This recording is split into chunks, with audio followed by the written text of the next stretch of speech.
प्रभु यीशु मसीह के नाम में जय मसीह की। मेरा नाम निधि है। मैं न्यूयॉर्क में अपने परिवार के साथ रहती हूँ, अपने पति और 2 बच्चों के साथ। मैं हिंदू परिवार से हूँ।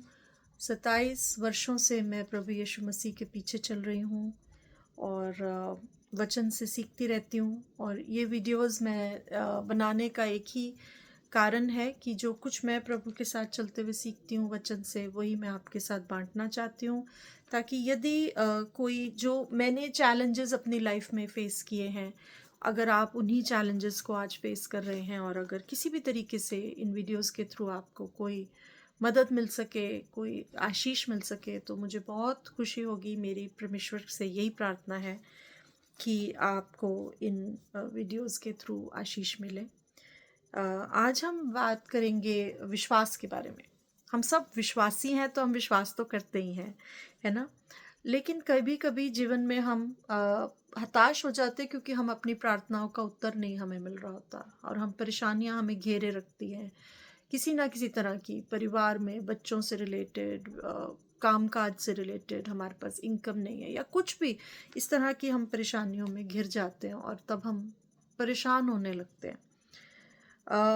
यहाँ पे आज मैं बात करना चाहती हूँ मरकुस की अंजील, उसका 9वां अध्याय, मरकुस का सुसमाचार, उसका 9वां अध्याय, उसके वहाँ पे एक 14 वचन से वहाँ पे हम एक कहानी देखते हैं। आप सबने ये कहानी शायद आपको पता होगी, अगर नहीं पता है तो मैं आपको इनकरेज करूँगी कि मरकुस का सुसमाचार, उसका 9वां चैप्टर, उसके 14 वचन से आप 24 तक, 14 से 24 तक आप ज़रूर पढ़ें इसको। मैं आपको शॉर्ट में ये कहानी बता देती हूँ कि एक बार यीशु मसीह आते हैं तो देखते हैं कि एक भीड़ लगी हुई है उनके चेलों के आसपास, और वहाँ जो लोग हैं वो उनके चेलों के साथ झगड़ा कर रहे हैं, वाद विवाद कर रहे हैं, बात झगड़ा हो रहा है, मतलब लोग गुस्सा हैं। तो यीशु मसीह पूछते हैं कि क्या हुआ, यहाँ पे क्या हो रहा है, क्यों विवाद कर रहे हो। तब भीड़ में से एक व्यक्ति आता है, उसका एक बेटा होता है जो एक दुष्ट आत्मा से ग्रस्त था, बीमार था वो बच्चा। उसको कुछ मिर्गी की तरह के दौरे पड़ते थे, वो बार बार ज़मीन पे लौटने लगता था, अकड़ जाता था, उसके मुंह में से झाग निकलती थी। और वो कहता है कि मैं इसको लेके आया था आपके पास, तो मैंने आपके चेलों को कहा, आपके चेले लेकिन उस दुष्ट आत्मा को उसको निकाल नहीं सके और ठीक नहीं कर सके। तब यीशु मसीह उनको कहते हैं कि हे अविश्वासी लोगों, मैं कब तक तुम्हारे साथ रहूंगा। ठीक है। और ये यीशु मसीह आज भी हमें भी ये कह रहे हैं कि कहाँ है तुम्हारा विश्वास, है ना। लेकिन अभी हम इसके बारे में और सीखेंगे। मैं आपको ये नहीं कह रही हूँ कि अगर आपकी प्रार्थनाओं के उत्तर नहीं मिल रहे हैं तो आपको विश्वास नहीं है, बिल्कुल भी ऐसा नहीं है। उल्टा, बल्कि आज मैं आपको यही बताना चाहती हूँ कि आपके विश्वास में कोई कमी नहीं है। किसी को ये आपको ना कहने दें कि आपके विश्वास में कमी है, ऐसा नहीं है। मैं यही आपको आज इस वचन से सिखाना चाहती हूँ जो परमेश्वर ने मुझे सिखाया। ठीक है। तो यहाँ प्रभु उनको कह रहे हैं, बट यहाँ पे क्या हो रहा है कि उनको अपना विश्वास है, सबको है। अगर वो पिता अपने बच्चे को लेके आया है तो विश्वास है तभी लेके आया ना। अगर उसको विश्वास नहीं है तो वो क्यों लाएगा। चेलों को तो विश्वास है ही है, लेकिन कोई भी कुछ कर नहीं पा रहा है। तो वो कह रहे हैं कि हे अविश्वासी लोगों, मैं कब तक तुम्हारे साथ रहूंगा, कब तक तुम्हारी सहूंगा, उसे मेरे पास ले आओ। ठीक है। फिर वो यीशु मसीह देखते हैं कि वो, और जब यीशु मसीह ने देखा तो उस दुष्ट आत्मा ने तुरंत उस बच्चे को मरोड़ा तरोड़ा, भूमि पे गिरा दिया, मुंह से झाग निकलने लगी। मतलब पूरा टैंट्रम, जो इवल स्पिरिट है, जो दुष्ट आत्मा है, वो पूरा एक टैंट्रम कर रही है यीशु मसीह के सामने। तो यीशु मसीह पूछते हैं कि ये कब से ऐसा है, कब से इसकी दशा ऐसी है। कि बचपन से ऐसा ही है। और तब बच्चे का पिता यीशु मसीह को कहता है कि यदि तू कुछ कर सके तो हम पर तरस खाकर हमारा उपकार कर। यीशु फिर उससे कहते हैं कि यदि तू कर सकता है, मतलब एक क्वेश्चन सेंस में बोलते हैं कि तुम मुझसे कह रहे हो कि यदि तू कर सकता है। फिर कहते हैं ये क्या बात है, विश्वास करने वाले के लिए सब कुछ हो सकता है। यीशु मसीह यहाँ पे उस पिता से कह रहे हैं कि विश्वास करने वाले के लिए सब कुछ हो सकता है। तब बालक के पिता ने तुरंत गिड़गिड़ाकर कहा, हे प्रभु, मैं विश्वास करता हूँ, मेरे अविश्वास का उपाय कर। ये जो वचन है, 24वां वचन, ये मैं चाहती हूँ आप अपनी बाइबल्स में अंडरलाइन कर लीजिए। हे प्रभु, मैं विश्वास करता हूं, मेरे अविश्वास का उपाय कर। मतलब विश्वास है, लेकिन एट द सेम टाइम विश्वास के साथ एक इक्वल एंड ऑपोजिट फोर्स भी है, वर्क कर रही है उसके अंदर, और वो है अविश्वास की। मेरे भाई मेरी बहन, ये हम सबके साथ होता है। विश्वास में हमारे कमी नहीं होती, हम विश्वास करते हैं, क्योंकि देखिए विश्वास, ये बिल्कुल गलत सोच है कि किसी का विश्वास कम है या ज्यादा है, उससे फर्क नहीं पड़ता है। क्योंकि प्रभु ने तो कहा ना कि अगर तुम्हारा राई के दाने के बराबर भी विश्वास होगा तो तुम इस पहाड़ को भी कहोगे। मरकुस के ही सुसमाचार में 11वें अध्याय में 23वें वचन में प्रभु कहते हैं कि अगर तुम्हारे अंदर राई के दाने बराबर भी विश्वास है। राई का दाना कितना छोटा होता है, आप सब, हम लोग, राई हमारा एक मसाला है, हम इस्तेमाल करते हैं, बहनों को तो खास तौर से उसकी पहचान होगी, बहुत ही छोटा दाना होता है। प्रभु कहते राई के बराबर भी अगर विश्वास होगा तो तुम इस पहाड़ से भी कहोगे तो ये उखड़ के समुद्र में गिर जाएगा। तो इसका मतलब कम ज्यादा विश्वास की प्रॉब्लम नहीं है यहाँ पे। विश्वास कम या ज्यादा का इशू है ही नहीं। यहाँ पे प्रॉब्लम ये है कि, और सिर्फ यहाँ नहीं, हमारे जीवनों में भी विश्वास तो है, उसके साथ अगर हम प्रार्थना कर रहे हैं इसका मतलब हमें विश्वास तो है, लेकिन उसके साथ एक अविश्वास, एक इक्वल एंड ऑपोजिट, बिल्कुल उसके ही समान और लेकिन दूसरी दिशा में जाने वाली फोर्स काम करे। देखिए ये इस तरीके से है, मान लीजिए आपको कहीं जाना है, लेकिन आप सड़क में एक बहुत बड़ा पेड़, बहुत ही विशालकाय पेड़ गिरा हुआ है, आपको अपनी गाड़ी को उस वहां से निकालना है, तो उसके लिए आप इस्तेमाल करते हैं कि आपने 2 घोड़ों का इस्तेमाल किया। आपने एक रस्सी बांधी पेड़ पे और आपने रस्सी का एक सिरा एक घोड़े के साथ बांध दिया, रस्सी का दूसरा सिरा दूसरे। एक घोड़े का नाम है विश्वास और दूसरे घोड़े का नाम है अविश्वास या संदेह, डाउट।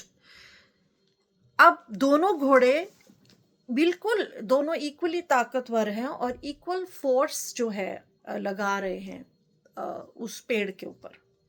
क्या पेड़ हिलेगा रास्ते से? नहीं हिलेगा, वो वहीं पड़ा रहेगा, बिकॉज दोनों घोड़े ताकतवर है, दोनों अलग दिशा, लेकिन और दोनों अलग दिशा में उसके ऊपर जोर लगा रहे हैं, तो पेड़ तो वहीं खड़ा बैठा रहेगा, आपका रास्ता क्लियर नहीं होगा। अब ये जो अविश्वास है, मैंने कहा कि ये हम सबके जीवन में, हमारी स्थितियों में होता ही होता है। क्यों? क्योंकि ये, और ये कहाँ से आता है आपको पता है? ये कहाँ से आता है अविश्वास? प्रभु का एक और वचन है, मैं चाहती हूँ आप उसको नोट कर लें और अपने बाइबल में पढ़ें उसको, बाद में मैं अभी आपको बता देती हूँ। पुराने नियम में होशे नबी के 4 अध्याय की 6 वचन में लिखा है, मेरी प्रजा ज्ञान ना होने के कारण नाश होती है। My people are destroyed for the lack of knowledge, English में ऐसे लिखा है। जब हमें ज्ञान नहीं है प्रभु के वचन का या प्रभु की इच्छा का, तब हम नाश होते हैं। ये जो संदेह, ये जो अविश्वास है, ये जब हम प्रभु की इच्छा को पूरी तरीके से नहीं जानते, प्रभु के व्यवहार को, प्रभु के कैरेक्टर को नहीं समझते, प्रभु क्या चाहता है हमसे उसको नहीं समझते, तब शैतान हमें भरमा लेता है। जैसे अगर हमसे कोई गलती हो गई, हमारे जीवन में कोई पाप है, पाप अच्छी बात नहीं है, लेकिन उसका मतलब ये भी नहीं है कि हम परमेश्वर से प्रार्थना नहीं कर सकते। और हम देखिए कुछ बातों को समझना होगा। 2 कुरिन्थियन 5 अध्याय उसके 21वें वचन में लिखा है कि यीशु हमारी धार्मिकता है। अब मैं ये बिल्कुल नहीं कह रही हूँ कि क्योंकि यीशु हमारी धार्मिकता है इसलिए हमारे पास पाप करने का लाइसेंस है कि हम बार बार गलत काम करते रहे, ऐसा नहीं करना हमको। लेकिन अगर हमसे कोई पाप हो जाता है तो शैतान आपको भरमाने ना पाए। बहुत लोग प्रार्थना नहीं कर पाते जब उनके जीवन में कुछ गलत करते हैं वो, तो फिर वो शैतान उनको वो याद दिलाते, तुम तो प्रभु के सामने आने लायक नहीं हो क्योंकि तुमने ये किया है। हो गया, सच्चे दिल से प्रभु के आगे क्षमा मांगे, रिपेंट करें और आगे बढ़ें।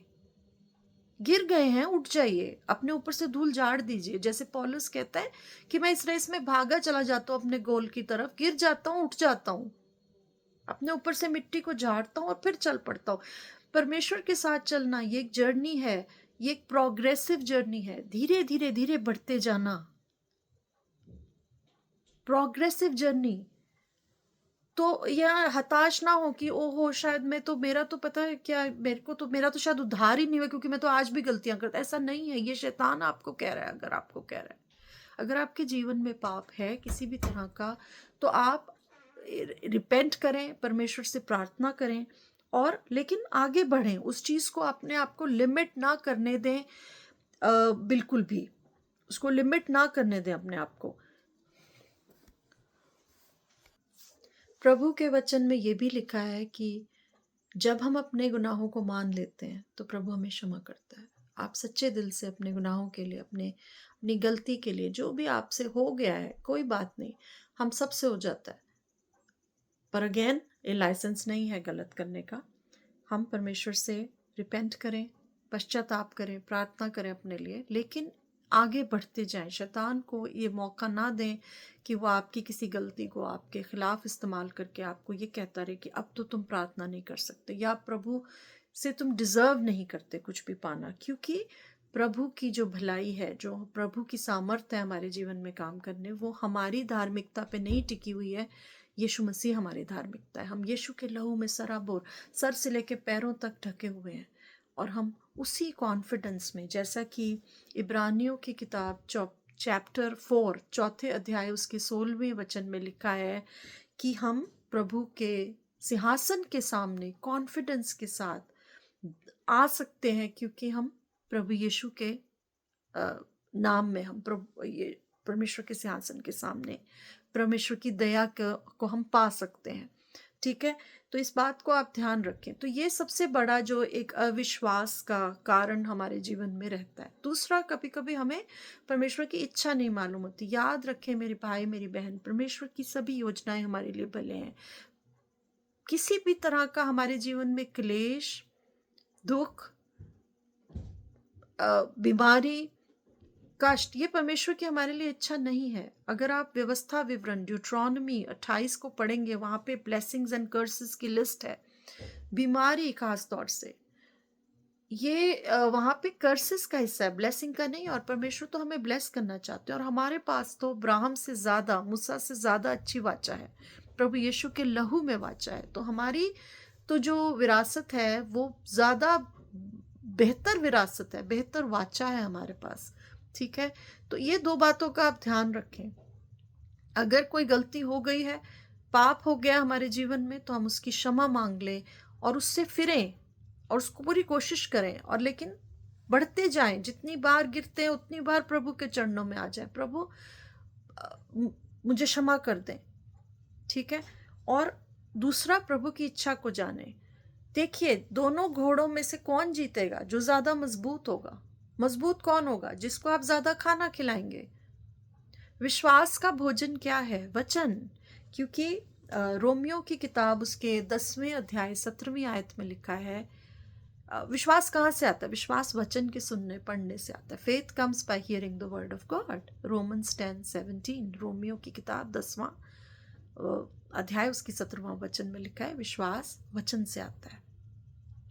वचन ही पढ़ने से आपको प्रभु की इच्छा जा मालूम होती है, प्रभु का कैरेक्टर मालूम होता है, प्रभु क्या पसंद करता है, क्या नापसंद करता है, प्रभु हमसे क्या चाहता है। और हमारा विश्वास धीरे धीरे, अगर आप विश्वास के घोड़े को, आप वचन को पढ़ें, खुद पढ़ें, वचन को पढ़ें, उस पर मनन करें, समझें, और वचन जैसे आप बढ़ता जाएगा आपके अंदर, आपका जो विश्वास वाला घोड़ा है वो ज़्यादा स्ट्रांग होता जाएगा। और सो अब हमारी प्रार्थना का उत्तर ना मिलना is not a problem of lack of faith. विश्वास की कमी हमारी प्रॉब्लम नहीं है, प्रॉब्लम है अविश्वास की प्रेजेंस। विश्वास के साथ एक इक्वल अमाउंट में, इक्वली स्ट्रांग फोर्स का होना, विच इज अविश्वास, संदेह।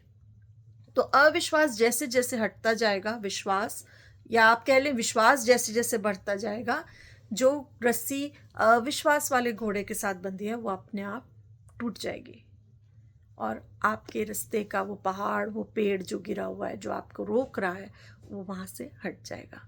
तो इस बात को आप याद रखें, इन बातों को, और अपने जीवन में परमेश्वर के साथ चलते हुए अपनी कठिनाइयों में परमेश्वर पर विश्वास रखें, प्रार्थना करें, और अपने विश्वास को बढ़ाएं, प्रभु की इच्छा को जानें, वचन को पढ़ें। इस वचन को याद रखें, जैसा मैंने कहा पुराने नियम में होशे में लिखा है, my people are destroyed for lack of knowledge, मेरी प्रजा ज्ञान ना होने के कारण नाश होती है। तो अब उसका हल क्या है कि हम अपने वचन के ज्ञान को हम बढ़ाएं। ठीक है, तो यही मेरी आज आपके लिए इनकरेजमेंट है। आई होप, मेरे को पूरी आशा है कि इस वचन के द्वारा आपको आशीष मिलेगी। यदि आप इस वचन से सीख रहे हैं और आप इसी तरह मेरे साथ बाइबल में से पवित्र वचन में से सीखना चाहते हैं और ज़्यादा, मैं ये नहीं कह रही हूँ कि मैं, अगर आपको इसमें कुछ ऐड करना है आप कमेंट्स में ऐड कर सकते हैं, मैं भी आपसे सीख सकती हूँ। और इस तरीके से हम साथ में पवित्र बाइबल में से सीख सकते हैं, पढ़ सकते हैं। अगर आपको कोई आशीष मिली है और आप इसको कंटिन्यू करना चाहते हैं मेरे साथ, देन आप मेरे चैनल को सब्सक्राइब कीजिए, बेल को ज़रूर दबाइएगा, बिकॉज़ जब भी मैं नेक्स्ट वीडियो अपलोड करूं तो आपको पता चल जाए कि एक और वीडियो आ गया है, हम कुछ और थोड़ा सा इकट्ठे बातचीत में सीख सकें। So do that. ठीक है, तो ये परमेश्वर की महिमा के लिए है और परमेश्वर का वचन पढ़ना बहुत ज़रूरी है। If this is helping you then please let's continue learning together. प्रभु यीशु मसीह के नाम में मैं आप सबको आशीषित करती हूँ। आइए प्रार्थना करें। प्रभु पिता परमेश्वर, मैं आपका बहुत धन्यवाद करती हूँ इस समय के लिए जो हमने इकट्ठे सीखा आपके वचन से। मैं प्रार्थना करती हूँ मेरी आवाज़ जहाँ जा रही है प्रभु, जितने भी घरों में जा रही है प्रभु, वहाँ कोई क्लेश है, शैतान का कोई कार्य है, दुख बीमारी है, प्रभु यीशु मसीह के नाम में वो सब दुख बीमारियाँ, क्लेश, शैतान का हर कार्य नाश हो जाए। हे प्रभु, मैं प्रार्थना करती हूँ आप अपने पवित्र सिंहासन से अपनी पवित्र अग्नि को भेजें और शैतान के हर कार्य को वहाँ से नाश कर दें प्रभु जी। सुनने वाले हर भाई बहन के विश्वास में आप बढ़ोतरी करें प्रभु जी, और ताकि प्रभु वो जीवन में विजय हासिल कर सकें। हालेलुया, धन्यवाद प्रभु यीशु मसीह के नाम से मैं इस दुआ को मांगती हूँ, आप सुने और कबूल करें। आमीन। Thank you so much. मैं उम्मीद करती हूँ जल्दी ही हम एक और वीडियो के साथ कुछ और सीखेंगे। प्रभु यीशु मसीह के नाम में जय मसीह की। Bye bye.